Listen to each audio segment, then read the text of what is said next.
തദ്ദേശ തെരഞ്ഞെടുപ്പ് അടുത്തിരിക്കെ ക്രൈസ്തവരും തിരഞ്ഞെടുപ്പ് രാഷ്ട്രീയവും എന്ന വിഷയത്തിൽ പ്രതികരിച്ച് സീറോ മലബാർ മീഡിയ കമ്മീഷൻ ഫേസ്ബുക്കിൽ പങ്കുവച്ച പോസ്റ്റിന്റെ പ്രസക്ത ഭാഗങ്ങൾ ഇങ്ങനെ.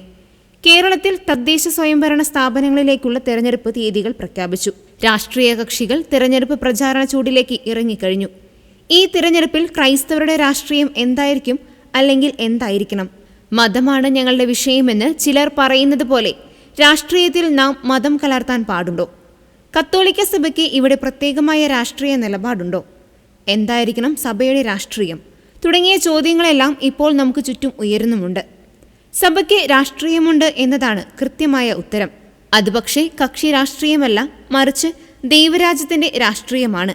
മനുഷ്യനെ അടിമകളാക്കുന്ന സകല വ്യവസ്ഥിതികളിൽ നിന്നുള്ള മോചനം ഉറപ്പാക്കുക, മനുഷ്യാന്തസ്സും അവകാശങ്ങളും തുല്യതയും മുറുകെ പിടിക്കുന്ന ഒരു രാഷ്ട്രീയമാണ് സഭയുടേത്. ആ രാഷ്ട്രീയത്തെ മാനിക്കുന്നവരെയാണ് തിരഞ്ഞെടുപ്പിൽ ക്രൈസ്തവർ വിജയിപ്പിക്കേണ്ടത്.